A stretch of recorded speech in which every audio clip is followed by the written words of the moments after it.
pesquisa Datafolha divulgou no começo desse mês que 28% dos brasileiros não seguem a orientação de ficar em casa. No momento em que eu gravo esse áudio, quase 1,5 milhão de pessoas já foram infectadas com o novo coronavírus. Mais de 300 mil se recuperaram, quase 90 mil não resistiram. No Brasil, mesmo com a subnotificação dos casos, quase 15 mil já foram confirmados e são mais de 700 mortes. Por mais desafiadora que possa ser, toda a pandemia chega ao fim. A questão é como a gente sai disso. Já parou para pensar no que a ciência, especialmente a ciência brasileira, pode fazer nessa guerra contra o inimigo invisível? Várias universidades têm recuperado ventiladores respiratórios e feito máscaras e outros materiais com impressora 3D, inclusive a UFO. O mesmo acontece sobre a produção de álcool gel 70%. Pesquisadores da UFRJ e da USP estão desenvolvendo protótipos de ventiladores mecânicos que podem ser fabricados em escala industrial. A UFSC também. A UFMG, a UFG e outras instituições criaram um protetor facial para os profissionais de saúde. A Unicamp criou um teste que permite o resultado em 5 minutos e custa praticamente a metade dos testes importados. E o que mais pode ser feito? É o X da questão. Olha, é a primeira vez que eu faço um podcast de casa, 100% do processo, e apesar de o áudio não estar com aquela qualidade do gravado em estúdio, eu tô torcendo para que, pelo menos por conta do conteúdo, você aproveite esse episódio. O que você vai encontrar nessa edição? Uma conversa com o Reinaldo Lopes, repórter de ciência no jornal Folha de São Paulo. Ele falou sobre o momento atual e novidades da divulgação científica. No quadro Diz Aí, os nossos entrevistados tiram dúvidas e respondem a pergunta que é o norte desse programa. Teve um bate-papo com o psicólogo Pablo Martins sobre os efeitos da quarentena na nossa saúde mental e dicas práticas de como lidar no dia a dia. O nosso colaborador Zina Crepaldi desmente uma série de boatos sobre o coronavírus. A última entrevista, mas não menos importante, é com o Dr. Newton Pereira Júnior, especialista no Sistema Único de Saúde do Brasil, o SUS. E claro, não pode faltar muita dica boa no Anexos, com a responsável pela divisão de divulgação científica da UFO, de Ellen Borges. Na descrição desse episódio, como sempre, tem os minutos bonitinhos de cada momento. Antes de mais nada, você sabia que 7 de abril é Dia do Jornalista? Precisou de uma epidemia a nível mundo para que o governo reconhecesse a profissão como serviço essencial. Ainda assim, vale dizer, não existe mais registro profissional para a categoria e segue não sendo necessário ter diploma para exercer a profissão. Parabéns aos meus colegas jornalistas que seguem fazendo um trabalho literalmente de responsa. 7 de abril é também o Dia Mundial da Saúde. São os profissionais dessa área que vão se expor mais ao risco de contaminação pelo novo coronavírus. É um esforço muito grande para cuidar da população e a gente reconhece. Fica registrado aqui o nosso agradecimento e também parabenização pela conduta de vocês, pelo cotidiano que está mais desafiador do que nunca.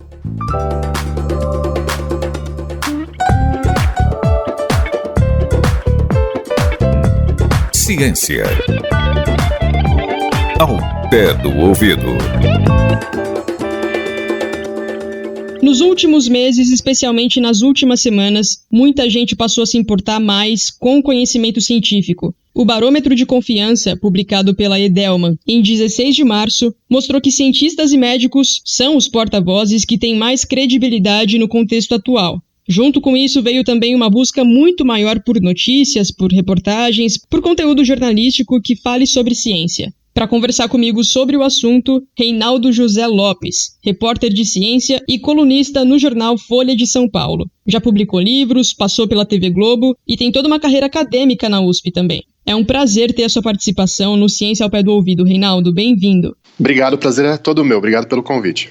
A gente viu no fim de março o Roda Viva da TV Cultura bater recorde de público numa entrevista sobre ciência com o biólogo Átila Yamarino. Dentro da TV paga, a Globo News ganhou muita audiência e o Jornal Nacional agora tem superado o Ibope de novela. Dá para dizer que essa é uma consequência positiva que a crise da Covid-19 causou? No sentido de que quem não estava nem aí para a ciência e só lia redes sociais, por exemplo, está agora reconhecendo o valor da produção científica e do jornalismo. Alguma coisa positiva tinha que ter, né? Não é possível que não tivesse alguma coisa boa que saísse dessa história toda. O Átila, que é um comunicador fantástico, ele expressou da melhor maneira.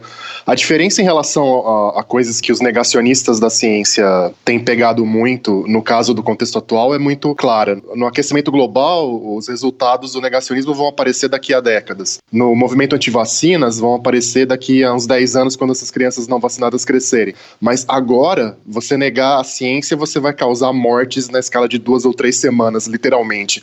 Então as pessoas não tiveram outra opção além de tentar ouvir o que a ciência está dizendo. É basicamente isso mesmo. Eu fico me perguntando se essa renovação de confiança na imprensa e na ciência é algo momentâneo devido ao caos que a Covid-19 impôs, e se isso vai passar quando a pandemia estiver, digamos, sob controle. Ou se realmente é uma espécie de renascimento, se as pessoas vão, de fato, daqui para frente, levar a ciência e a imprensa a sério de verdade. É difícil dizer, mesmo porque a gente, olhando agora, ainda existem bolsões de resistência muito poderosos, ligados a grupos políticos de alguns espectros meio definidos que estão resistindo.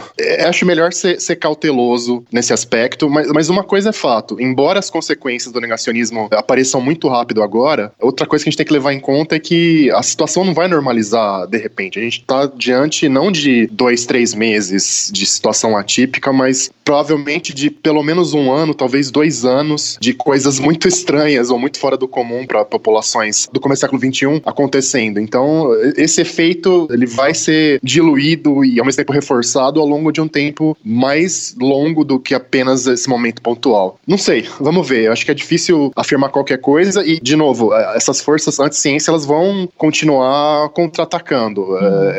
O pessoal mais hardcore tem uma dificuldade muito profunda, mesmo diante das evidências claras de admitir que está errado. Então, esse processo de conflituoso, ele vai continuar por um bom tempo ainda, eu acho. Reinaldo, a gente sabe que os testes são imprescindíveis para a tomada de decisão, né? Você conhece a real situação do Brasil e aí você consegue definir por quanto tempo mais mantém o isolamento, quais são os próximos passos, enfim. Os países que até aqui têm conseguido lidar melhor ou de forma menos pior com a Covid-19 são aqueles que têm testado massivamente a população. Com o Brasil não fazendo testes suficientes, os testes que estão aguardando o resultado demoram para ficar prontos. E isso leva a gente a crer que existe uma subnotificação grande da quantidade real de casos. Nesse contexto, que desafio você enxerga como repórter de ciência? Pois é, a coisa é muito complexa e você falou em certa sobrenotificação, é praticamente certo que a sobrenotificação é gigantesca, não é um pouquinho, é muita coisa. A gente não consegue dimensionar, mas no mínimo é 90%, provavelmente bem mais que isso no nosso contexto atual. Eu acho que é importante, então, para você explicar o cenário para a população, é você sempre reforçar que, olha, quando a gente fala, hoje a gente teve 40 mortes e, sei lá, mais 1.000 casos registrados, isso aí é sempre a ponta do iceberg, e também reforçar uma coisa que a gente está vendo no mundo inteiro, que é o seguinte: pessoas de sintomas muito, muito leves, ou mesmo aparentemente assintomáticas, tem uma discussão sobre isso, essas pessoas também são vetores importantíssimos e talvez sejam os vetores mais importantes do vírus nesse momento.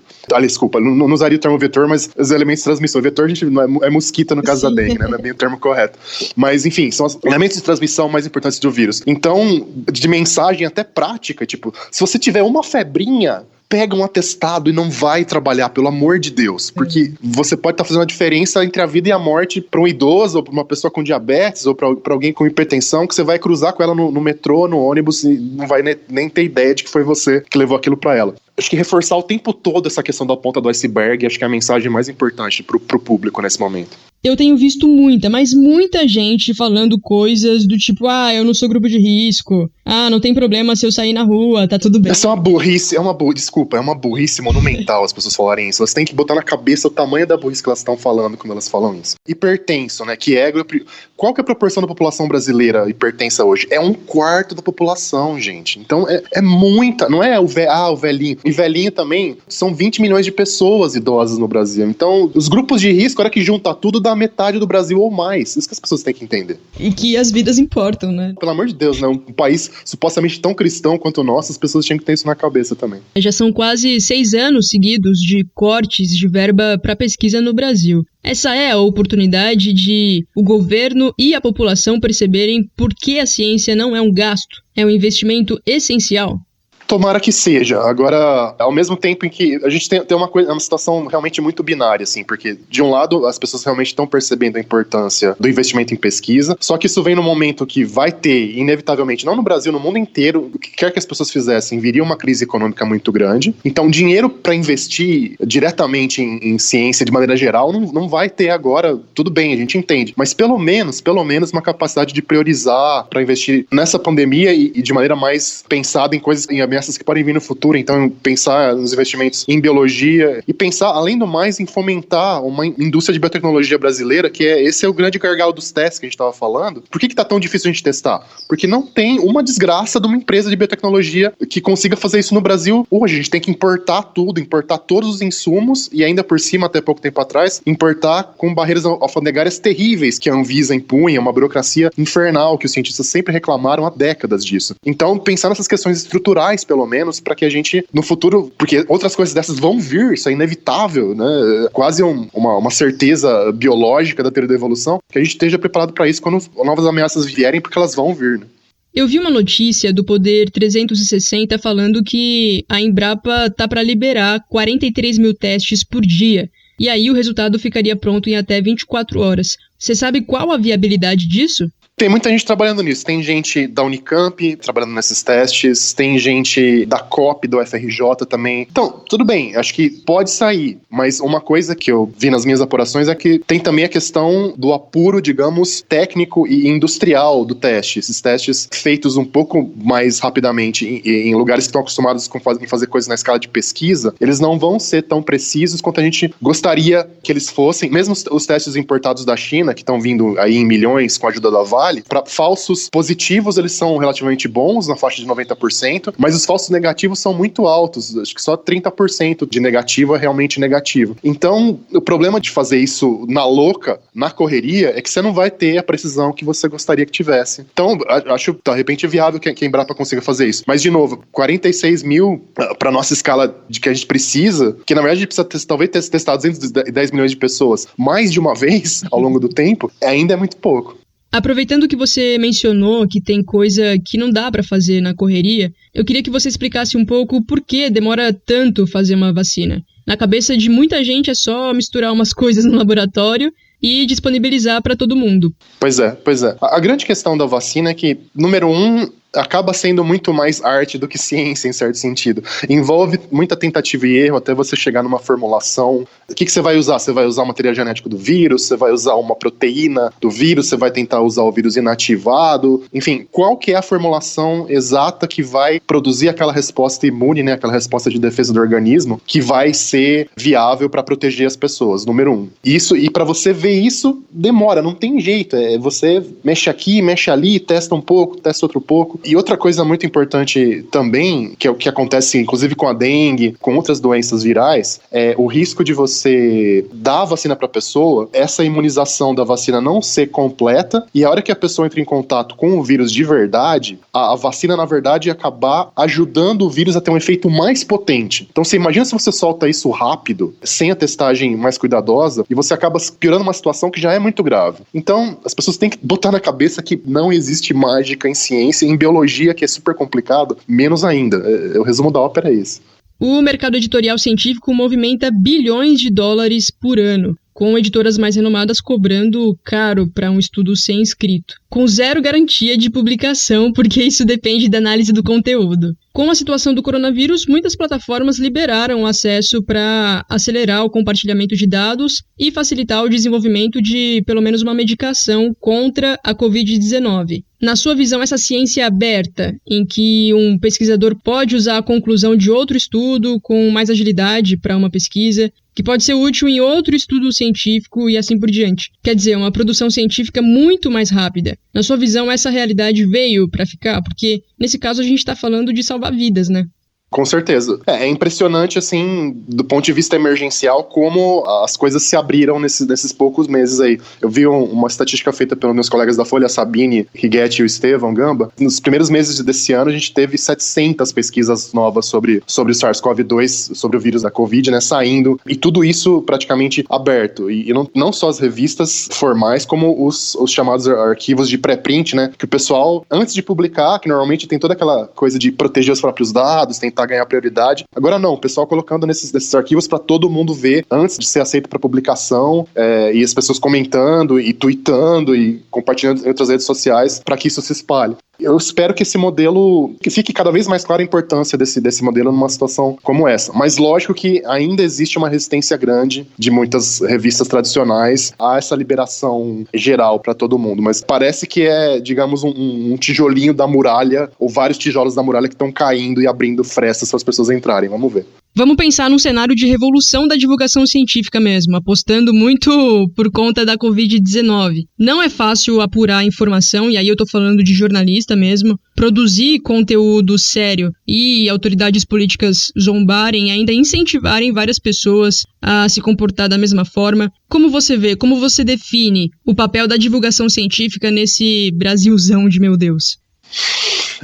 Primeiro de tudo é um papel muito difícil porque as nossas carências são imensas, né? O buraco do Brasil é sempre muito mais embaixo do que qualquer outro lugar, assim, e você precisa começar do zero, muitas vezes. Então, eu como jornalista, cultura jornalista da qual eu venho, a gente reluta um pouco em querer ser o educador do leitor, né, evitar esse papel que pra gente seria mais da escola e tal, mas na situação atual, acho que realmente a gente tem, número um papel muito básico mesmo de ensinar o beabá pras pessoas. Isso, por um lado, é tipo lavar a mão, usar o álcool, a importância do isolamento social, o fato de que os grupos de risco são, na verdade, o país inteiro praticamente. Tudo isso talvez seja o que vai fazer mais a diferença pras pessoas agora, e ao mesmo tempo fazer a coisa mais difícil e mais complicada, que é mostrar como o conhecimento científico ele é incerto, ele se constrói passo a passo no dia a dia, e que paradoxalmente isso é a força dele, né?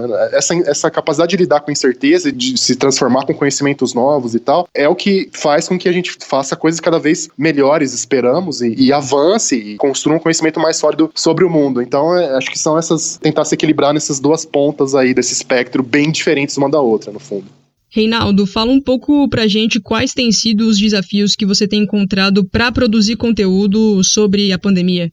Paradoxalmente, assim, o problema é ter coisa demais, assim, a chuva mesmo de estudos mesmo que estão caindo em cima da gente, e como é que você coloca isso na balança para priorizar as coisas. Eu nunca escrevi tanto na minha vida, eu acho que nas últimas 2 semanas, pelos meus cálculos, eu fiz 18 textos diferentes sobre Covid, tá dando, tipo, praticamente um por dia, assim, ou mais, às vezes quase 2 textos por dia. Teve uma coisa emblemática que foi a questão do ibuprofeno, né, aquele remédio que é anti-inflamatório, analgésico, antitérmico, que tinha saído um texto que era, na verdade, um comentário, não era uma pesquisa original, mas era uma análise de outros estudos na revista Lancet, falando de vários remédios que poderiam interagir negativamente com o vírus, entre eles, citado lá no meio, assim, quase en passant, o ibuprofeno. E aí, logo depois, o ministro da Saúde da França foi no Twitter dele e falou, olha, não tome ibuprofeno, porque ele pode piorar a situação da Covid, tomem paracetamol. Então. E aí, não tinha muita evidência científica, tinha só esse pequeno comentário e essa coisa, só que quando um político como o ministro da Saúde da França fala uma coisa, é difícil você não repercutir o que o cara tá falando. Então eu fui lá e fiz o texto explicando, olha, ele provavelmente tá se baseando nesse pequeno estudo aqui e tal, mas ainda é um pouco incerto e tal. E aí, muita gente começou a transformar isso num guideline, né, num guia para a saúde pública, e aí passou-se alguns dias e o OMS falou, não, provavelmente não tem a ver, tá muito incipiente, então quem precisa tomar ibuprofeno pode continuar tomando. Tá? A gente foi lá e mudou o título da matéria que já estava publicada no site da Folha para levar isso em conta. Então, esse tempo real e essa capacidade de priorizar e discernir o que é mais seguro ou não está sendo um mega desafio, mas é uma lição de humildade também, em certo sentido, eu acho. Para encerrar, eu queria só trocar uma experiência. A gente tem visto pela TV que em outras cidades o isolamento está sendo levado a sério. Até que ponto? Porque eu fiquei quase 2 semanas sem sair de casa, para absolutamente nada. E aí eu precisei ir ao mercado porque tava ficando sem comida. Aí eu fui cedinho, cheguei lá às 7 e pouco, e no caminho, pra falar a verdade, eu fiquei bastante surpresa porque a rua tava cheia de carro. E na Rondon, que é uma avenida grande aqui, que tem ciclofaixa e tal, gente pedalando, correndo, de óculos escuros, fazendo caminhada tranquilamente. Parecia um dia como qualquer outro. Céu azul, cada um fazendo o que achar melhor, comércio que não é serviço essencial abrindo normalmente. Como que vocês estão aí? Vocês estão realmente cumprindo? Aqui eu fiquei com a sensação de que só eu tava em casa. Então, eu não tô em São Paulo capital, né? Eu tenho esse privilégio de fazer o home office aqui em São Carlos, no meu cantinho da roça do interior de São Paulo. Mas, mesmo aqui, a impressão que dá é que as pessoas estão levando a sério, assim. Eu só vejo, por exemplo, supermercado aberto e farmácia e não passa muito disso, assim. As pessoas saindo pouco na rua. Carro a gente vê, mas carro, todo mundo fechado, ar-condicionado e tal. A impressão que eu tenho é que tem muita gente levando mais a sério. Algumas pessoas, infelizmente, até por causa dos sinais trocados que o governo federal tem mandado, não tem levado tanto a sério, mas no geral a coisa tem sido cumprida. E as orientações municipais aqui também foram relativamente sérias e começaram até antes um pouquinho do que o do governo estadual de São Paulo, né? Aqui a coisa não é um lockdown, porque ninguém decretou lockdown ainda, mas tá rolando do jeito que era mais ou menos pra rolar, pelo menos. Então, o pessoal do Triângulo Mineiro, meus amigos mineiros, por favor, se cuidem. É importante pra vocês, é importante pro Brasil inteiro, por favor. Reinaldo, muito obrigada pela sua participação no Ciência ao Pé do Ouvido. Valeu mesmo.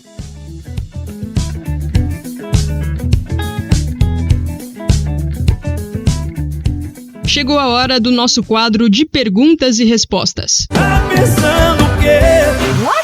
Diz aí, diz aí, diz aí.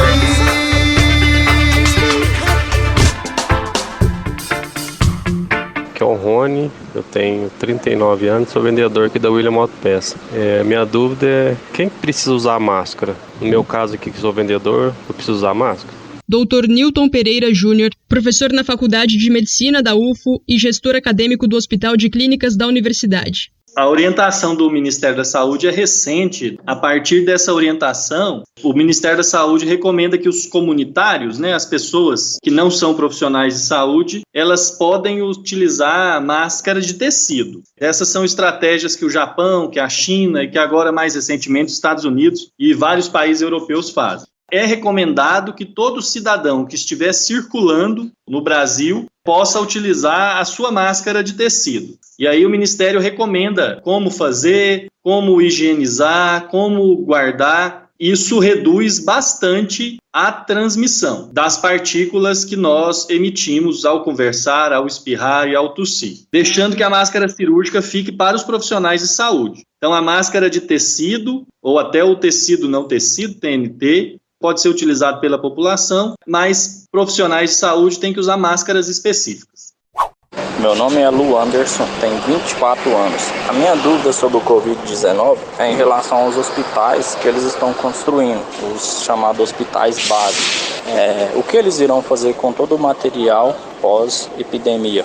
Provavelmente, cada gestor que estiver montando o seu hospital já deve ter um destino específico. Então, dependendo do tipo de material, dependendo do tipo de equipamentos que o hospital utilizar, não existe uma regra geral. As regras são particulares de cada cidade, de cada estado. Quase todos os hospitais de campanha que estão sendo feitos são reutilizados para outros tipos de estruturas. Estruturas de eventos, grandes tendas, estruturas para outros tipos de ações que não só da área da saúde. E existem algumas estruturas que são específicas. Por exemplo, o Exército tem os seus próprios hospitais de campanha. Eles montam nessas situações, desmontam e guardam para os próximos eventos relacionados à saúde. Mas a maioria das tendas são tendas que são utilizadas em grandes eventos. Cada hospital vai ter um plano específico. O que a ciência, especialmente a ciência brasileira, pode fazer nessa guerra contra a Covid-19? Começa respondendo Pablo Martins, psicólogo com quem eu vou conversar um pouquinho mais daqui a pouco. A ciência, não só brasileira, né, como mundial, mas é a nossa principal arma nesse tipo de guerra. Esse é um outro aprendizado que quem ainda não tinha se atentado agora começa a perceber a importância da universidade, a importância do investimento alto em ciência, sem interferência ideológica, sem nada dessas coisas. Quer dizer, a ciência é o que faz, não só no momento como esse, mas em outros momentos, sobre outros assuntos, a sociedade andar para frente, adquirir resultados importantes que nos protejam, que nos avancem em todos os sentidos.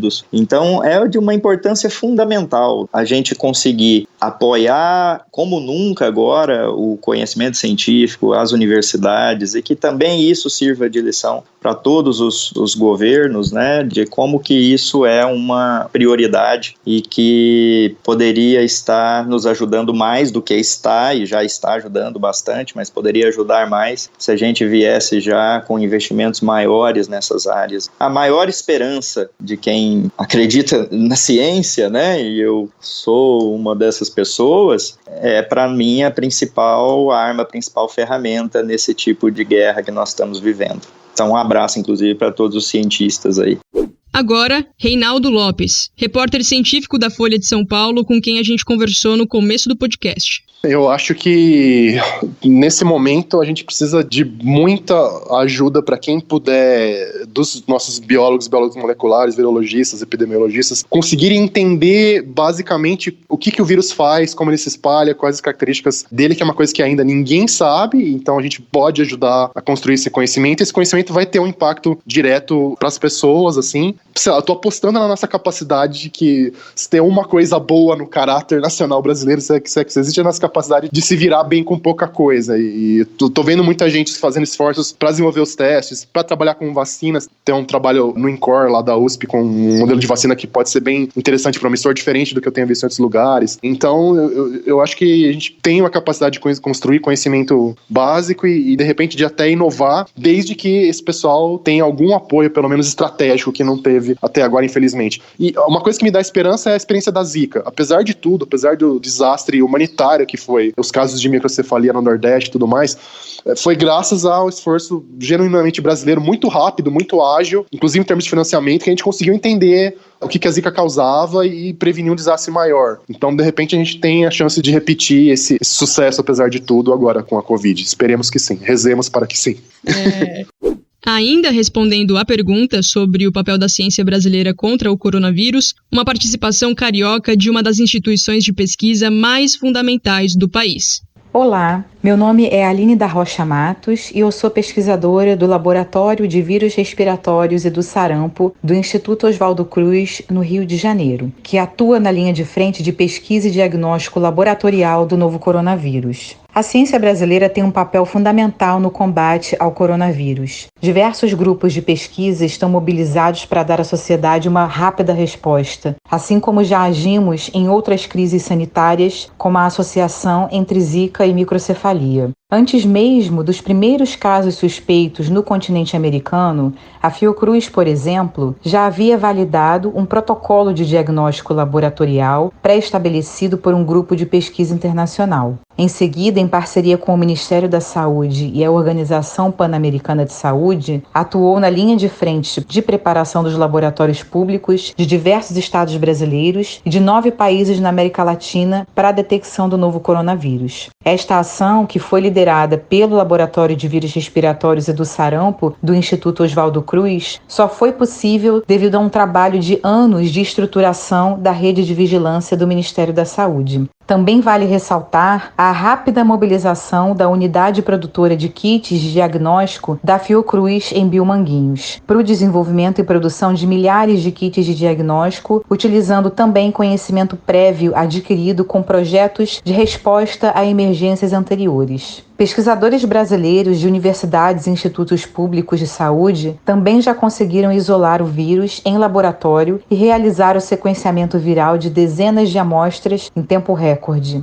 Atualmente, redes de pesquisa estão enfocando em estudos clínicos que visam identificar a resposta de pacientes brasileiros a esta infecção a partir da administração de medicamentos específicos. Além disso, estudos para entender a dinâmica da evolução viral dentro do país também serão de fundamental relevância para entender as cadeias de transmissão na nossa sociedade. Por fim, cabe ressaltar que é um momento de se voltar a investir na ciência brasileira, para que as redes de pesquisa se fortaleçam, as universidades e os centros de pesquisa se equipem de forma mais moderna e para que possamos estar mais perto do protagonismo da ciência mundial acerca do tema.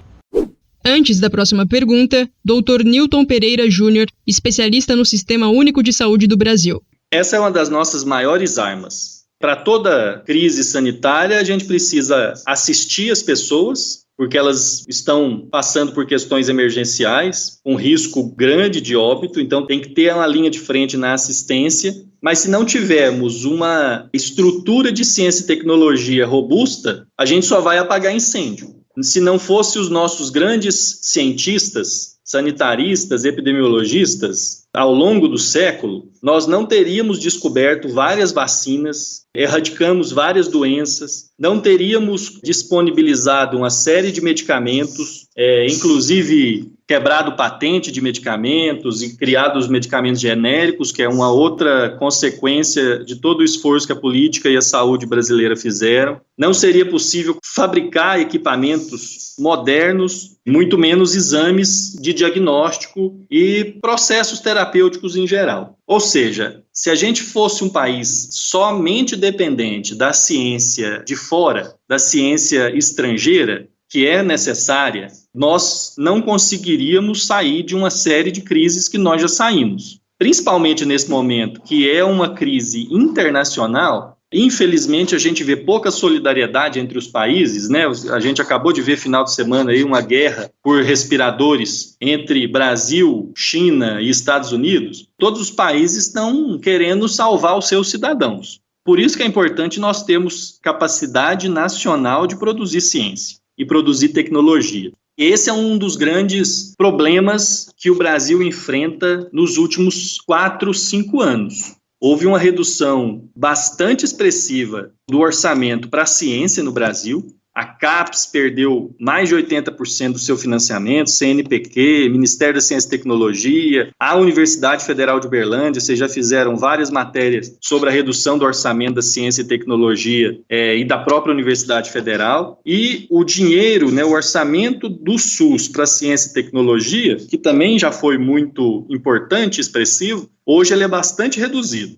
Se nós estivéssemos investindo o que a gente estava investindo até 2014, 2015, talvez hoje a gente já teria condição de produzir uma vacina rapidamente. Talvez hoje a gente já tivesse vários medicamentos em fase final de testes para serem utilizados, assim como nós poderíamos ter uma série de equipamentos desenvolvidos pela nossa indústria nacional para nos atender nos hospitais. Sem dúvida nenhuma, a ciência brasileira precisa de investimento. Nós temos grandes cientistas que estão indo embora. Toda vez a gente vê grandes pesquisadores indo para os Estados Unidos, indo para a Europa, porque lá eles têm bolsas melhores, porque lá tem acesso à tecnologia, aos insumos para produzir a ciência. Além de nós não estimularmos a produção de ciência aqui no Brasil, a gente está retrocedendo ao desfinanciar a pesquisa, porque nós perdemos tempo. A ciência ela avança rapidamente a cada dia, a cada mês. Quanto menos ciência a gente tiver sendo produzida no Brasil, mais dependente nós seremos de outros países do mundo. A ciência se torna obsoleta, porque ela vem para cá, não é a ciência de ponta, é uma ciência de segunda ou terceira linha, se torna muito mais cara, e os produtos dessa ciência produzida em outros países do mundo não são feitos para a nossa população, para a nossa realidade. Medicamentos que são testados nos Estados Unidos, na Europa e na Ásia, não levam em consideração a nossa população, nosso genótipo, as nossas variabilidades genéticas, muito menos socioculturais. Então, é um grande retrocesso o não investimento em ciência e tecnologia. E a gente percebe isso nessa época de crise, né? São as crises que explicitam as nossas deficiências. Meu nome é Fabiane, tenho 26 anos, trabalho como atendente e sou caloura no curso de pedagogia. Para driblar a ansiedade que eu estou nesse momento em relação a todas essas questões que estão acontecendo no mundo, eu estou procurando me focar menos nos meios de comunicação e voltando mais para a família e para os estudos em casa mesmo. E uma questão que está me deixando um pouco assim pensativa é em relação ao que vai acontecer com os milhões de brasileiros, né? E os seus empregos logo que passar essa crise da pandemia. As medidas que vão ser tomadas para que esse impacto não seja tão devastador para a gente. Os temores da Fabiane foram exatamente o bate-papo que eu tive com o Pablo Fernandes Souza Martins. Ele é técnico administrativo da Universidade Federal de Uberlândia e atua como psicólogo clínico na Clínica Escola. Pablo, obrigada pela tua participação. Queria começar te perguntando quais são os efeitos do isolamento na nossa saúde mental. Os verdadeiros efeitos a gente vai perceber só daqui mais alguns meses, que a gente pode inferir de acordo com o que a gente já conhece do funcionamento humano. O simples fato, por exemplo, da gente estar distante fisicamente, né, de outras pessoas, as pessoas estão em casa com a sua família, outras estão sozinhas, mas a gente não tem encontrado amigos, né, muitos não têm encontrado até namoradas, enfim. Isso por si só já tem um efeito bastante significativo. A gente precisa desse contato, isso é uma coisa da nossa natureza, não é uma coisa aprendida só. Então o distanciamento social pode trazer, né, essas sensações de solidão, de angústia, isso falando só da questão do distanciamento das pessoas. E aí, obviamente, nós temos agora outras preocupações, que é o próprio medo em relação à doença, né, ao vírus, e as preocupações econômicas, né, as pessoas que estão com uma incerteza de como vão conseguir arcar com os seus compromissos financeiros e que isso gera, então, mais estresse, uma ansiedade ainda maior,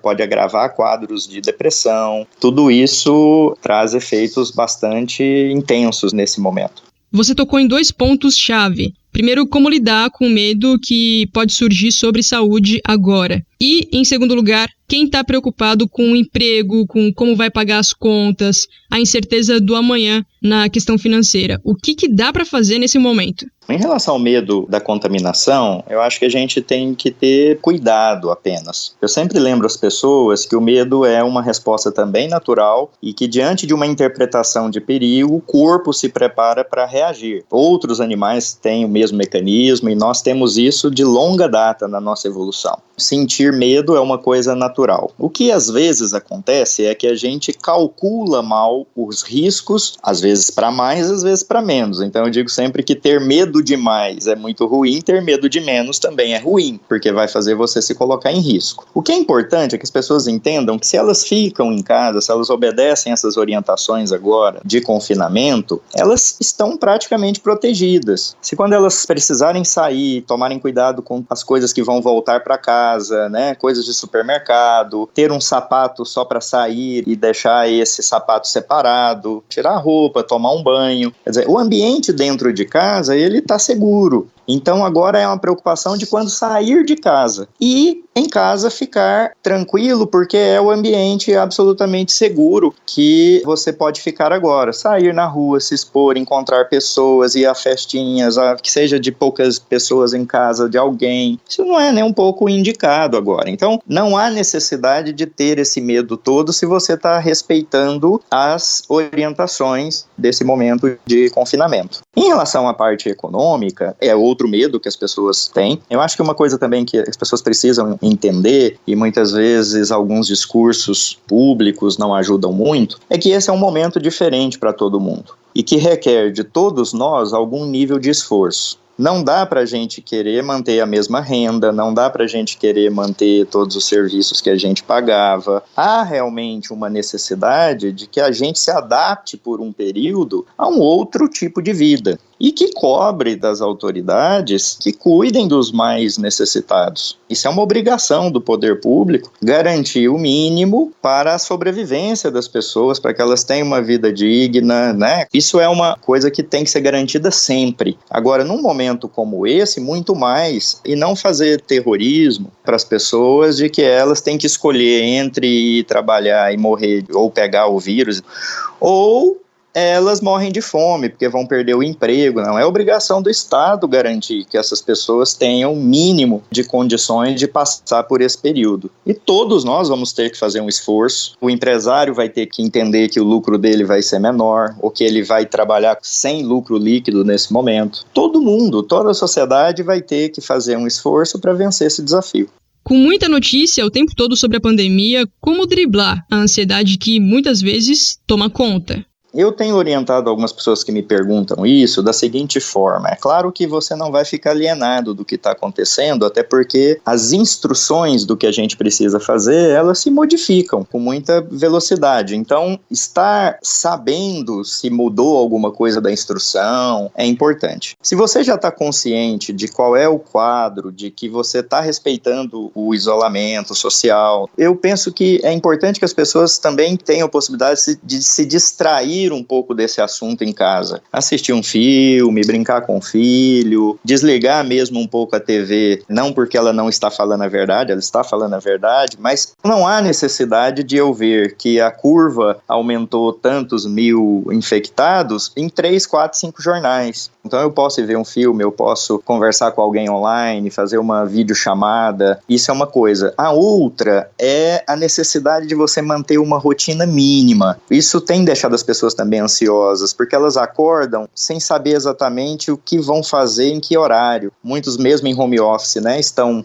com trabalho, bastante trabalho em casa, só que acabam envolvendo outras atividades no meio, vai lavar uma roupa, vai fazer um bolo, e isso, de maneira desordenada, o que parece ajudar pode piorar um pouco a ansiedade, porque fica a sensação de que eu estou fazendo coisa que não devia naquele momento, e a sensação de que quando eu estou fazendo uma coisa que é legal, que está me relaxando, eu fico culpado porque eu deveria estar fazendo outra coisa. Então organiza minimamente, sem forçar muito a barra, sem metas rígidas demais, mas organize qual é o seu horário de trabalhar, qual é o horário que você vai não fazer nada, que você vai decidir se vai ver um filme, uma série, ler um livro que você estava querendo ler há um tempo. Essa organização mínima da rotina também pode diminuir um pouco a ansiedade. Para quem está trabalhando de casa e se percebe desconcentrado, uma certa angústia até, procrastinação então nem se fala. Você tem alguma orientação para além de organizar os horários? Não só os horários, o ambiente em que também essa pessoa em casa escolheu para estar fazendo o trabalho, ele também é importante. Se é um ambiente em que há muitas distrações, claro que cada lugar é um lugar, cada realidade é uma, e não dá para você ter um escritório para todo mundo em casa para fazer o trabalho de maneira isolada. Mas o máximo possível que a pessoa puder organizar um local de trabalhar que tenha esse objetivo, essa função, que ali eu sento naquela cadeira, naquele cantinho ali, é quando eu estou trabalhando, né? E aí desligar notificações de alguns aplicativos que não são usados no momento, né? Vou ler uma notícia aqui no meio para ver. Não, escolhe o horário de ler notícia, porque a notícia, ela não vai mudar muito de uma hora para outra, né? De 10 da manhã até meio-dia, não vai ter nada muito diferente na notícia, né? Uma fixação desses horários, bem como escolher o lugar e arrumá-lo de forma que ele ganhe a cara do momento que você vai trabalhar, até para que você possa sair desse lugar e ficar tranquilo depois, é uma coisa fundamental. E óbvio, outra coisa importante, né? Ninguém está com o rendimento de antes. E essa é uma coisa que ninguém nunca passou. Todos nós estamos nos adaptando. Todos nós estamos ainda entendendo como vai ser a vida nesses próximos meses. Então, as pessoas serem também um pouco mais tolerantes consigo mesmas, né? Não estou conseguindo fazer o exercício físico que eu vi no YouTube. Ok, tenta amanhã, né? Eu estava fazendo uma dieta, saí dela, Tudo bem. Quando é que você ficou o dia todo dentro de casa? Você faria essa dieta muito bem numa outra rotina. Em contrapartida ao home office, para quem trabalha com saúde, em muitos casos esses profissionais precisam ficar separados de um jeito mais firme da família. E aí? Como lidar com o estresse, a falta de contato físico e manter a cabeça saudável durante esse período? É fundamental que os profissionais da saúde, médicos, enfermeiros, técnicos de enfermagem, psicólogos, fisioterapeutas, nutricionistas, todos esses que estão trabalhando diretamente na linha de frente ali, estão em hospitais, né, em unidades de saúde, compreendam que, assim como eu estava dizendo há pouco, é um momento diferente, nunca ninguém passou por isso, e que vai ter estresse. Se eu não admito isso, se eu não permito entender isso, a coisa mais piora do que ajuda. Porque entendendo isso, eu posso pedir ajuda, né? Eu posso recorrer a um colega para desabafar, eu posso recorrer a um profissional, um psicólogo, poder ter uma orientação nesses dias. Eu posso entender que eu também tenho limites. Tudo bem eu ter medo. As pessoas dessas áreas, elas estão cansadas porque o trabalho está exaustivo, elas estão com medo, que é natural, e não há nenhum problema sentir medo, né? E ainda estão sofrendo, como você disse, às vezes com essa questão do isolamento da família. Ainda bem que a gente tem esses recursos, né, de primeiro poder, se for dentro de uma mesma casa, é possível ter um contato mesmo de longe, distante, de conversa, mas se utilizar agora bastante das videochamadas, de poder conversar, perguntar como que tá, oferecer apoio, né, mostrar que nós todos, enquanto sociedade, reconhecemos o trabalho desses profissionais e que nós não esperamos deles que sejam heróis, apesar de já estarem sendo. Eles são seres humanos como outros quaisquer, eles podem adoecer também do vírus ou de estresse, então é fundamental que esses profissionais entendam que eles precisam também se cuidar, eles precisam ter um limite, não só em relação à contaminação, mas em relação à própria saúde mental, para que eles próprios não venham a sucumbir num momento desse que se espera tanto deles, né? Mas que eles possam entender que eles são vulneráveis como qualquer outra pessoa. Até aqui a gente falou bastante dos desafios, mas do ponto de vista psicológico, quais são as oportunidades desse isolamento? Tem um lado bom nisso tudo? Uma coisa que vai ser boa e que também nós vamos, às vezes, colher frutos disso só um pouco mais para frente, é que eu acho que esse momento tem ensinado a gente muitas coisas, que o nosso estilo de vida não era um estilo de vida saudável, essa coisa de trabalhar demais, essa coisa de conviver pouco com a família, de ter pouquíssimo tempo de lazer, a ponto das pessoas nesse pouquíssimo tempo sentirem culpa de terem momentos de lazer. Então eu tenho dito, né, para as pessoas que eu converso, que se a gente sair desse período sem aprender nada, é que vai ser muito triste. Pablo, obrigada pela sua participação no Ciência ao Pé do Ouvido. Eu que agradeço o convite e espero que a gente vença isso, né, o mais rápido possível, aprendendo as lições que a gente pode tirar desse momento. Muito obrigado pelo convite.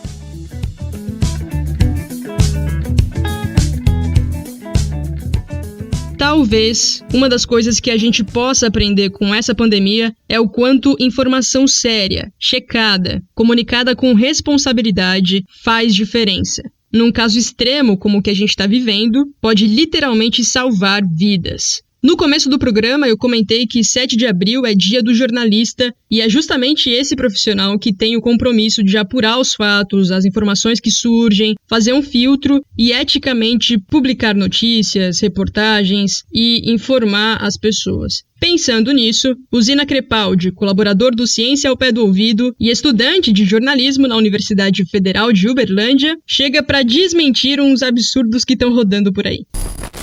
Pesquisadores nos Estados Unidos publicaram hoje o maior estudo sobre a divulgação de notícias falsas nas redes sociais.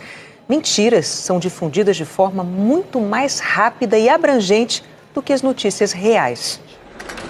Os cientistas analisaram mais de 126 mil notícias postadas no Twitter de 2006 a 2017, por mais de 3 milhões de pessoas, compartilhadas mais de 4 milhões e meio de vezes.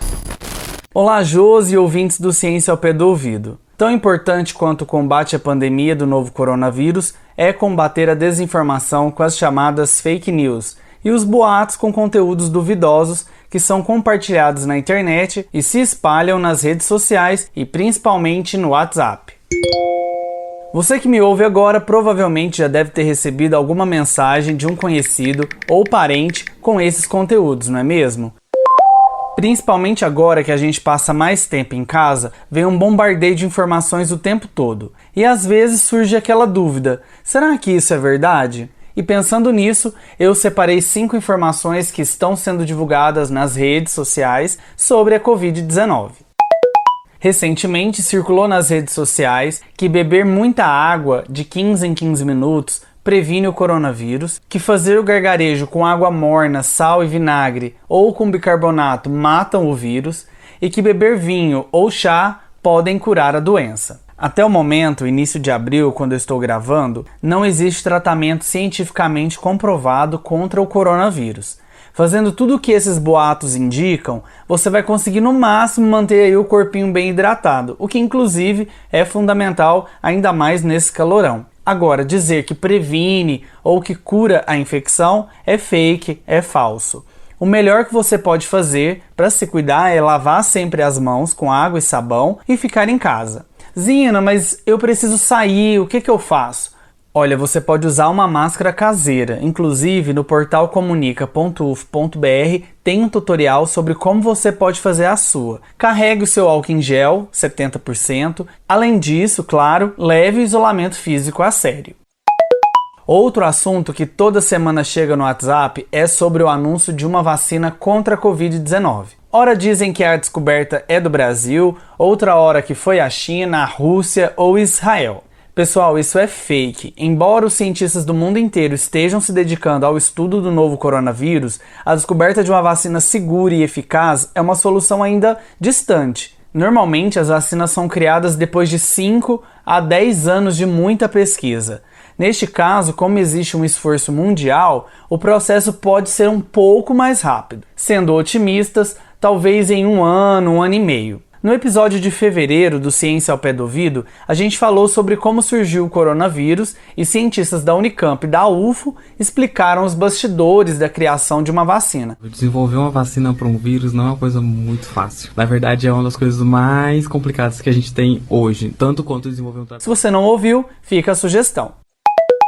Surgiu a informação que o coronavírus é maior do que o normal e que, por isso, qualquer máscara impediria que o vírus entrasse no organismo. Gente, isso é fake. O coronavírus não é maior do que o normal e o uso da máscara não te protege de contrair a doença, mas impede que você espalhe o vírus se estiver contaminado, apresentando sintomas ou mesmo estando assintomático. É importante reforçar e esclarecer que mesmo sem os sintomas de febre, tosse e dificuldade para respirar, uma pessoa pode estar infectada e contaminar outras pessoas por gotículas de saliva. Por isso, a utilização de máscara por todos em transportes coletivos, elevadores, entre outros lugares com maior circulação de pessoas, é uma importante barreira física contra a propagação do vírus. Também no site do Ministério da Saúde tem todas as dicas de como você pode fazer a própria máscara em casa. Assim você protege as outras pessoas e ainda ajuda o ambiente produzindo menos lixo.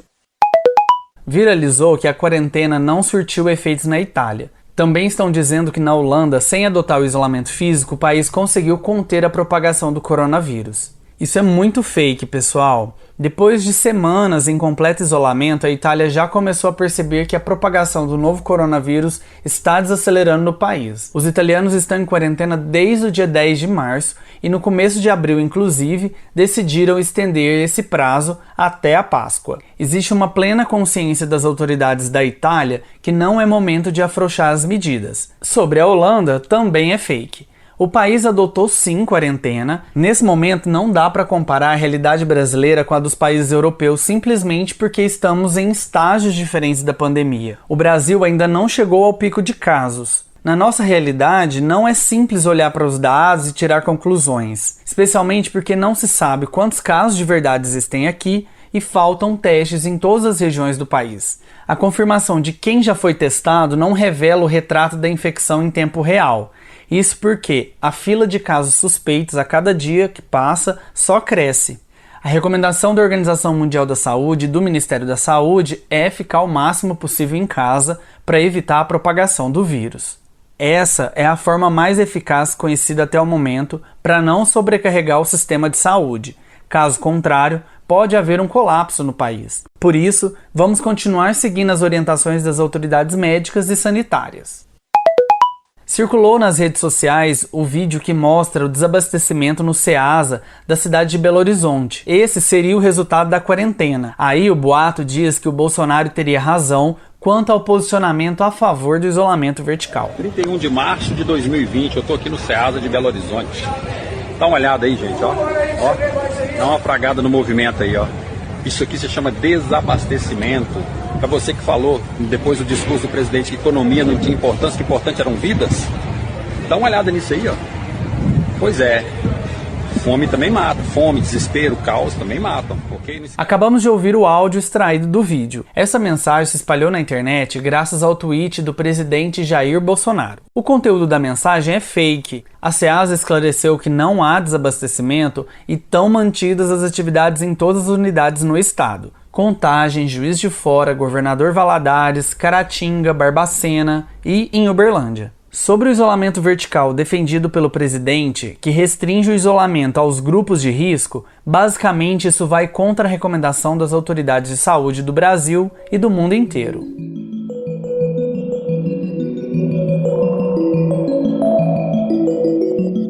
Essas informações foram checadas pela agência Lupa, boatos.org, pela equipe Fato ou Fake, que inclui o G1, o Globo, Extra, Época, Valor, CBN, Globo News e TV Globo.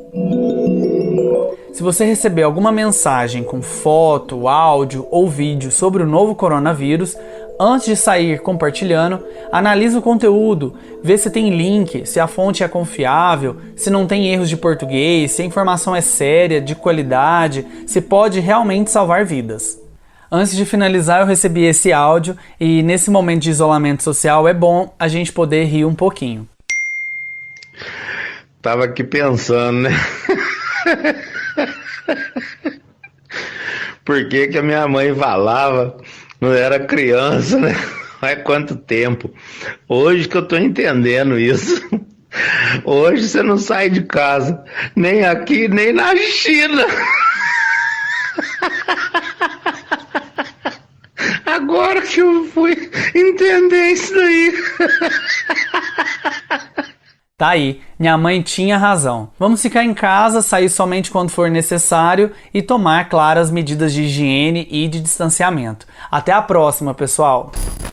Feitos os devidos esclarecimentos, a gente segue para a última entrevista desse podcast. Eu conversei com o médico sanitarista Nilton Pereira Júnior, professor na Faculdade de Medicina da UFO e gestor acadêmico do Hospital de Clínicas da Universidade. Dr. Nilton, obrigada por encontrar um tempo aí no hospital para essa gravação. Eu queria muito que a gente tivesse nesse episódio a voz de um médico que conhece o sistema de saúde brasileiro, porque eu acredito que a gente precisa ainda entender qual é a capacidade de atendimento que o Brasil tem hoje.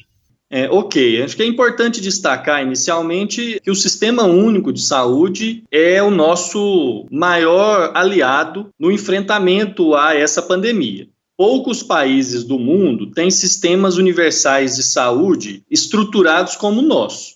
O nosso sistema tem vários problemas, deficiências crônicas e agudas, recentemente bastante pioradas nos últimos anos, mas ele é um sistema robusto, ele é um sistema que atende 75% da população brasileira de forma exclusiva, né? 2/3 da população não tem plano de saúde, utilizam exclusivamente o SUS, e mesmo 1/3 da população que tem plano de saúde também utiliza o SUS.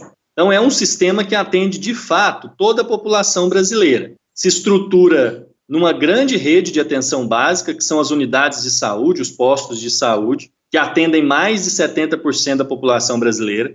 Tem uma rede de urgência e emergências gigantesca, com unidades móveis como o SAMU e unidades fixas como as UPAs e os hospitais, os pronto-atendimentos. E tem uma rede hospitalar grande. Ela é insuficiente para a nossa demanda, mas ela é bastante grande, com leitos de enfermaria, leitos de UTI, leitos de cuidados de média e de alta complexidade. Então, o nosso sistema, ele é bastante forte, principalmente porque, além da assistência, ele tem um grande subsistema vinculado a ele, que é a vigilância em saúde, que agora ganha destaque. A vigilância em saúde, eu sempre brinco que ela é o juiz de futebol. Se for um bom juiz, o juiz não aparece no jogo e os jogadores se destacam. A vigilância em saúde, da mesma forma. Se tá indo tudo bem, se não temos grandes epidemias, grandes surtos, é porque a vigilância em saúde está fazendo o seu papel adequadamente, contendo os casos de meningite, de tuberculose, de febre amarela.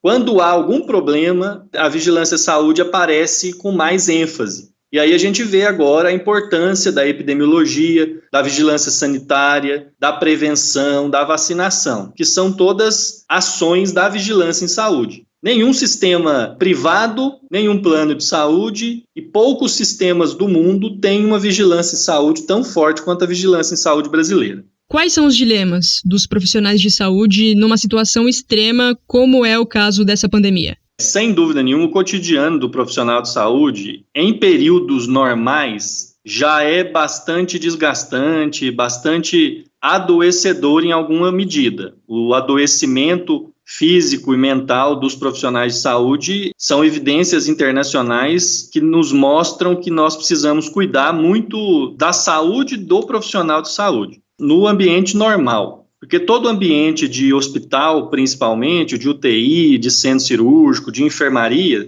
mas também os ambientes de unidade de pronto atendimento, de atenção básica, são desgastantes. As pessoas estão lá procurando ajuda, em geral, com vulnerabilidade, com dor, com sofrimento, com medo da morte, com medo de alguma sequela. Então, a gente não lida normalmente com coisas agradáveis. Pelo contrário, em geral, os profissionais de saúde lidam com o sofrimento das outras pessoas e tentam resolver, amenizar, curar de alguma forma. Em períodos de crise, de surtos, de pandemia, como vivemos hoje, isso se acentua drasticamente. Aumenta a sobrecarga de trabalho, os profissionais trabalham por mais horas sem descanso, são atividades muito mais desgastantes, porque há um poder de contágio, de transmissibilidade grande. A gente está vendo relatos de outros países do mundo que existe uma taxa de mortalidade altíssima em profissionais de saúde, mesmo com o uso adequado de equipamentos de proteção individual. Então, existe uma ansiedade aumentada em todos os profissionais de saúde, com medo de transmitir o vírus para os seus filhos, para os seus pais, para os seus avós, com medo do seu próprio adoecimento, né? Vários profissionais de saúde são idosos, estão em grupos de risco, mais vulneráveis, são gestantes. Então, existe um medo individual do profissional, existe um medo do profissional contaminar os seus familiares, mas existe também a insegurança pelo fato do sistema não ter estrutura suficiente e, em vários locais, né, como a gente já está vendo, em vários países do mundo, a falta de UTI suficientemente para atender a demanda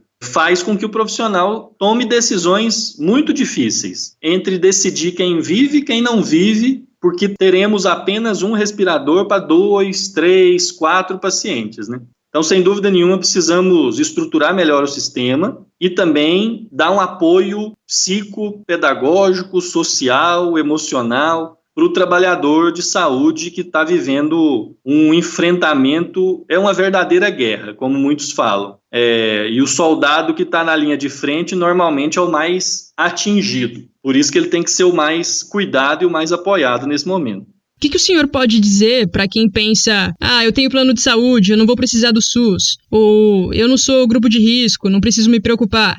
Primeiro, todo mundo usa o SUS, mesmo com planos de saúde. Em geral, os planos de saúde têm coberturas restritas e, na maioria das vezes, os pacientes pagam planos de saúde durante anos, décadas, e quando mais precisam, os planos de saúde tornam-se caríssimos. Isso empurra uma parte grande da população brasileira para o Sistema Único de Saúde. Não é uma verdade a gente pensar que quem tem plano de saúde tem uma segurança maior que as outras pessoas. Em casos de média e alta complexidade, principalmente, os planos de saúde acolhem pouco essas pessoas que os têm. Em geral, quando a pessoa precisa de uma neurocirurgia, de um transplante, de uma internação em UTI, os planos de saúde colocam bastante restrições. E, ao mesmo tempo, não é o plano de saúde que garante a vacina, que garante um acompanhamento epidemiológico quando você tem uma doença de notificação compulsória, quando você precisa de um acompanhamento em quarentena ou em isolamento. São os profissionais da vigilância em saúde que fazem isso e não é o plano de saúde. Então, é importante as pessoas terem plano de saúde. Uma parte da população utiliza bastante plano de saúde, desafogando uma parte do SUS, principalmente na atenção especializada. Mas, nesses casos de pandemia, o que resolve, e a gente vê isso acontecendo no mundo inteiro, quem está ajudando a salvar vidas são os hospitais públicos. Os hospitais privados, inclusive, têm dificuldade de atendimento de urgência e emergência a casos tão complexos como a Covid.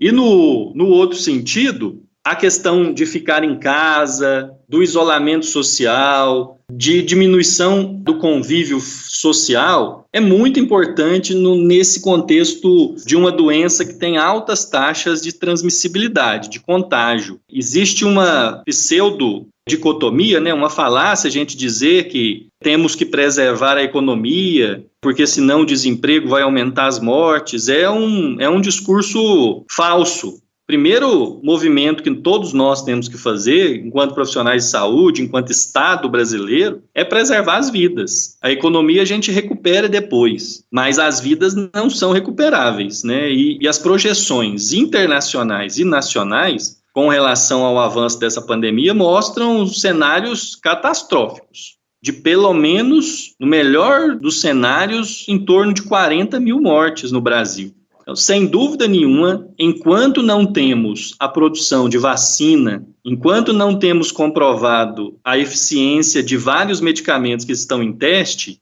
a melhor vacina contra a Covid é o distanciamento social, é o isolamento domiciliar, é a diminuição do convívio, para que a gente não tenha uma alta incidência de pessoas contaminadas e, consequentemente, um volume grande de pessoas que vão ficar graves e que vão precisar de leitos de UTI de uma vez só. A gente precisa, como os especialistas dizem, achatar a curva do crescimento da pandemia. Quanto menor for a curva, menos pessoas vão precisar de leitos de UTI e, com isso, a gente vai reduzir a mortalidade. Se a gente não tiver leitos de UTI para um volume grande de pessoas adoecendo, a mortalidade do vírus se acentua ainda mais a mortalidade da falta de leitos de UTI, de respiradores. Infelizmente, temos visto em várias cidades do país, inclusive aqui em Uberlândia, muita gente saindo às ruas sem a menor necessidade. O que precisa acontecer para que as pessoas levem isso realmente a sério? A gente precisa de um discurso unificado dos governos, Precisamos de uma clareza das políticas públicas. E, infelizmente, nesse momento, a gente vê bastante confusão, bastante contradição nos nossos gestores. Por vezes o presidente fala uma coisa, o ministro da Saúde fala outra, os governadores, cada um com uma pauta específica, uma estratégia diferente, não unificadas. Então, uma grande preocupação nossa é de haver não combateremos uma pandemia que é de proporção internacional com ações locais apenas. Se cada prefeitura fizer de uma forma diferente, se cada estado atuar com uma estratégia diferente, nós vamos perder essa guerra. O vírus não reconhece fronteiras entre os municípios, entre os estados. O vírus não tem partido político, não tem identidade partidária. E isso confunde a população. Quando a população ouve um discurso de um político e ouve um discurso totalmente antagônico de outro,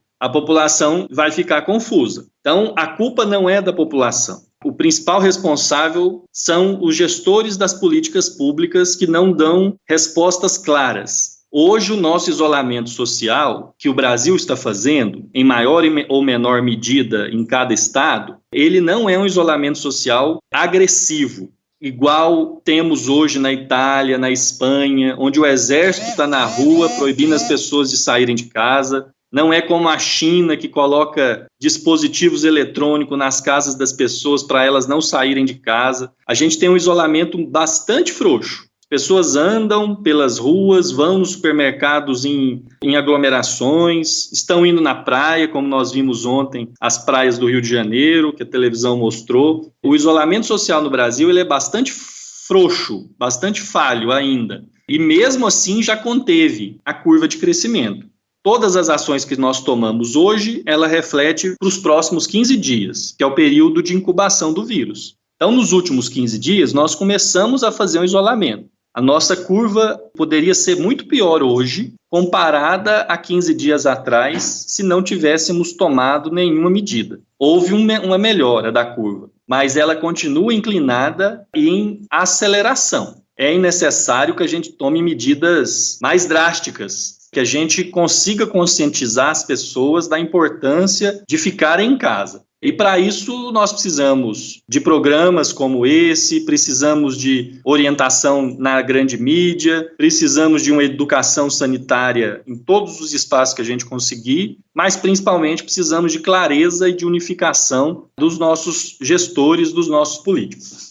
Falando, dessa falta de unificação nas orientações, eu vou aproveitar que o senhor tem larga experiência na profissão, já foi vice-presidente da Associação Brasileira de Saúde Coletiva, já foi conselheiro nacional de saúde e é especialista no Sistema Único de Saúde, o SUS. Qual é a sua visão sobre uma possível demissão do atual ministro da Saúde? No momento em que a gente grava esse podcast, o Luiz Henrique Mandetta segue à frente do ministério. Mas em caso de demissão, possivelmente assumiria alguém mais alinhado à opinião do presidente Jair Bolsonaro sobre colocar em prática o isolamento vertical. Para os nossos ouvintes, aquele em que apenas idosos e pessoas com comorbidade, ou seja, 2 ou mais doenças crônicas, ficariam em casa.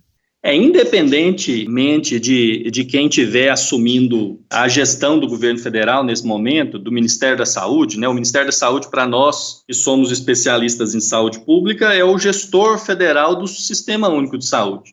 Na instância estadual, as secretarias estaduais e na instância municipal, as secretarias municipais. É essa tríade de gestores do SUS é que sustenta a democracia, todo o avanço da participação social e da gestão interfederativa do Sistema Único de Saúde. A diretriz da política de saúde no Brasil, ela é dada pelo Ministério. Independente da pessoa que estiver lá no cargo, o papel deste profissional, que pode ou não ser profissional de saúde, já tivemos ministros da saúde economistas, ministros da saúde que nunca trabalharam no sistema de saúde, mas que foram bons ministros até. O importante é se respaldar na gestão com base em evidências científicas nacionais e internacionais, respaldadas por centros de pesquisa, seja pesquisa clínica, pesquisa epidemiológica, pesquisa básica. O nosso país é um dos maiores produtores de ciência, de tecnologia em termos de saúde. Não é por falta de evidência científica que um gestor vai fazer uma boa ou uma má gestão.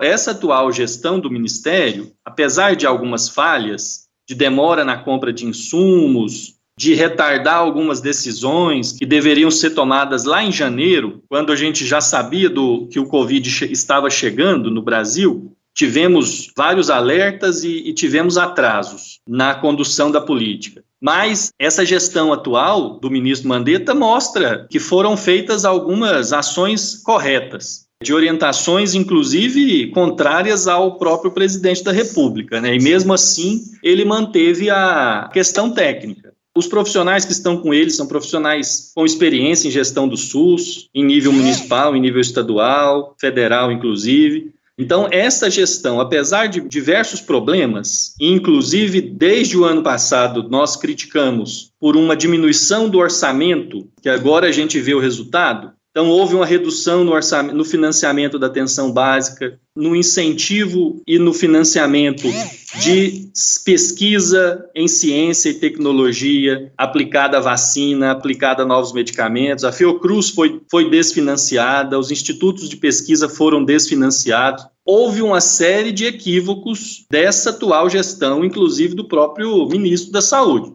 Mas, neste enfrentamento à pandemia, ele vinha dando voz, vem ainda, não sei se ele já foi demitido ou não, as notícias estão circulando por aí, ele vem conduzindo bem o enfrentamento à pandemia, inclusive por entender que existe uma resistência enorme no governo, não só do presidente, mas de outras alas do governo que deveriam estar totalmente concentrados no apoio ao Ministério da Saúde, e parece que há uma briga lá entre os ministérios sociais e econômicos bastante intensa. Qualquer ministro que entrar tem que dar carta branca para os seus técnicos, para as pessoas mais experientes no enfrentamento a desastres epidemiológicos sanitários. Existem pessoas extremamente experientes no Ministério da Saúde que já foram combater o ebola na África, que já foram apoiar o Haiti depois do terremoto, que já foram para países da América Central, da Europa, da Ásia, para fazer apoio sanitário, apoio epidemiológico, grandes especialistas em diversas áreas. Essas pessoas têm que ter espaço para trabalhar e não podem ser influenciadas por nenhuma linha político-partidária. Depois de uma série de cortes para a pesquisa nacional, agora, no meio da crise, na primeira segunda-feira desse mês de abril, a UFO teve a aprovação do Ministério da Educação, o MEC, para que os laboratórios de pesquisa possam fazer testes do novo coronavírus. Outras universidades também tiveram esse aval do governo. Aqui, o que de prático vai poder ser feito com os 2,8 milhões de reais liberados pelo MEC, Dr. Newton? Vai ser muito importante para que a gente possa ter os nossos testes para o HC, para o município, para a região, de forma mais rápida. Quanto mais rápido a gente fizer o teste, quanto mais rápido o resultado sair, mais condições os nossos médicos, as equipes de saúde vão ter para tomar as decisões clínicas, Seja confirmando ou descartando a Covid, a gente vai ter muito mais condições de saber para que rumo a gente está indo. Tanto do ponto de vista da assistência individual a uma pessoa que está aqui internada na UTI ou na enfermaria, a gente fica semanas aguardando a confirmação do diagnóstico, seja por um critério epidemiológico global. O Brasil, como muitos pesquisadores estão usando a metáfora, está pilotando um grande avião com um painel de comando desligado. A gente não sabe para que lado a gente vai, porque nós estamos testando muito pouco a nossa população. Alguns estudos mostram que a gente não está testando nem 10% da real situação. Então, essa solicitação que foi feita pela universidade, pela reitoria, nós aqui do HC apoiamos a articulação com os laboratórios de pesquisa, tanto aqui de Uberlândia, do professor Mineu, do professor Ernesto, do professor Luiz, e lá em Patos de Minas também com o professor Matheus. Esses insumos vão apoiar a cidade, a região e o nosso HC na tomada de decisões mais corretas, mais precisas. Talvez não seja suficiente, porque o número de casos é crescente. O estado de Minas é o estado com maior número de subnotificação apresentado esse final de semana, é o estado que mais espera exames, é o estado que menos notifica até o momento, menos confirma diagnóstico. Então nós temos aí, a gente está bastante atrasado. Talvez a nossa situação esteja muito próxima da situação de São Paulo. Só que São Paulo tem um volume de testes muito maior do que o nosso estado. Para a nossa região vai ser excelente essa contribuição que a Universidade Federal de Uberlândia vai fazer novamente para a sociedade. Dr. Newton, muito obrigada pela sua participação. Obrigado a você, parabéns pelo programa e obrigado aos ouvintes.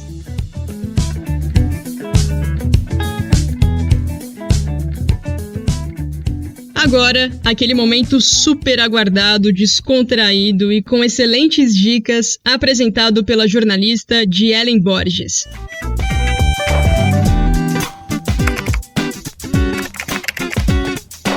Anexus.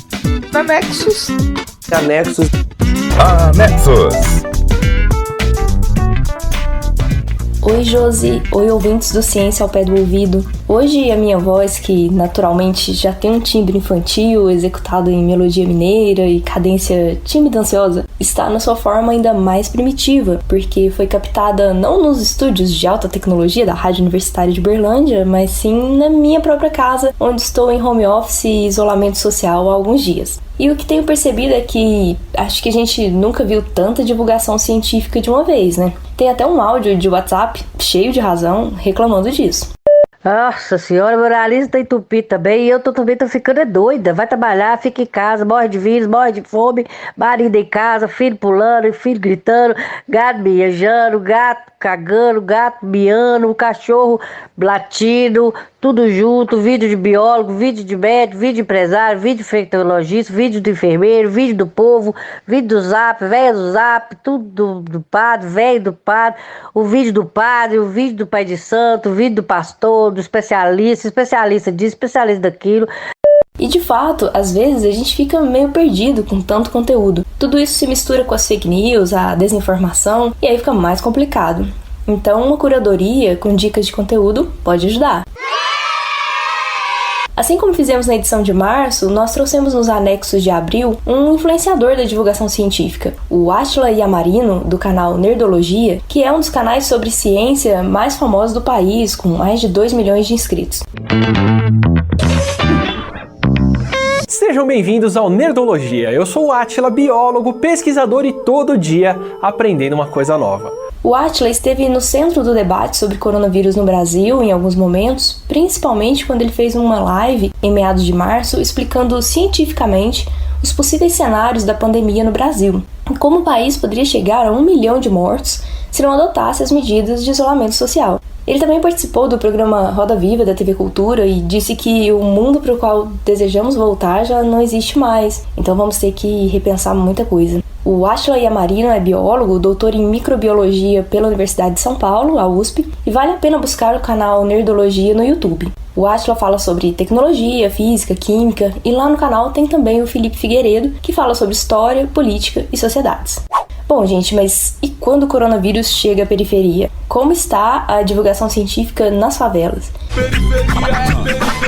Existe, sim, grupos que estão disponibilizando materiais específicos para as populações que vivem nas comunidades com sérios problemas de infraestrutura. O Grupo de Trabalho da Saúde da População Negra, da Sociedade Brasileira de Medicina da Família e Comunidade e a Associação de Medicina de Família e Comunidade do Rio de Janeiro elaboraram um manual intitulado Orientações para Favelas e Periferias, #Covid-19 nas Favelas. O objetivo é orientar a população das comunidades e periferias de todo o Brasil sobre a importância da prevenção ao novo coronavírus, com dicas viáveis de acordo com a realidade das pessoas que sobrevivem às condições de vulnerabilidade. Por exemplo, tem dicas sobre os cuidados para circular utilizando o mototáxi, como se proteger no transporte público e como entreter as crianças em casa durante a quarentena. O material está disponível no site sbmfc.org.br.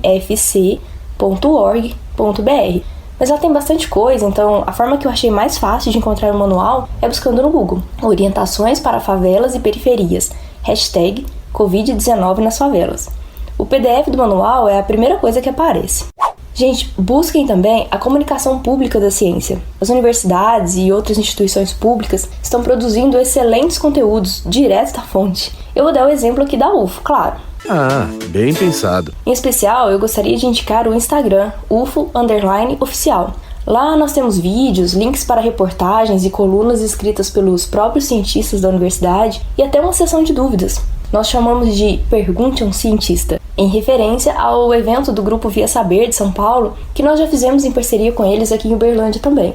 As dúvidas que são enviadas pelo público que nos segue no Instagram são respondidas pelos nossos pesquisadores e as respostas são publicadas nos stories. E fica tudo salvo lá nos destaques do perfil UFO_oficial no Instagram.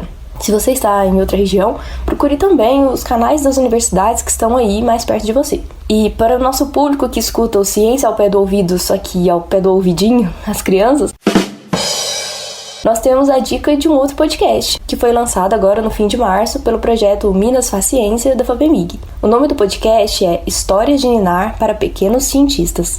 Uma coleção de contos sobre conceitos, ideias, acontecimentos e descobertas do mundo da ciência. Os episódios têm cerca de 10 minutos de duração e contam histórias sobre a vida de grandes nomes da ciência, conceitos, teorias e acontecimentos científicos. O primeiro episódio apresenta o mundo de Rafa, universo constantemente vigiado pelo Departamento de Proteção contra Invasores e outras possíveis ameaças. É um conto que aborda os mecanismos que o sistema imunológico humano utiliza para combater uma infecção viral. Sim, ainda estamos falando de vírus. Eita, nós. Assim como o nosso, o podcast Histórias de Ninar para Pequenos Cientistas está disponível nos principais agregadores de podcast, como o Spotify. Esses foram os anexos de abril e eu vou ficando por aqui, em casa. Você é um exemplo pra mim. De Ellen Borges para o Ciência ao Pé do Ouvido. Valeu, Ellen! Para você que acompanhou esse episódio, fica o meu muito obrigada pela companhia. E enquanto ainda não se sabe o suficiente sobre o novo coronavírus para que a gente possa voltar a abraçar quem tá longe, quem a gente tanto ama, é com você, é comigo, é com cada um fazendo a sua parte nesse enfrentamento contra a pandemia. A gente não sabe como vai ser, mas eu sinceramente torço para que no episódio de maio estejamos todos mais conscientes e de fato fazendo a nossa parte. Que é pequena, é verdade, mas faz diferença, também é verdade. É isso. Até a próxima! Você ouviu o Ciência ao Pé do Ouvido, um projeto da Divisão de Divulgação Científica da Diretoria de Comunicação da Universidade Federal de Uberlândia. Roteiro e apresentação, Josiele Ingrid. Anexos, de Ellen Borges. Colaboração geral, Tiago Crepaldi. Edição, Josiele Ingrid.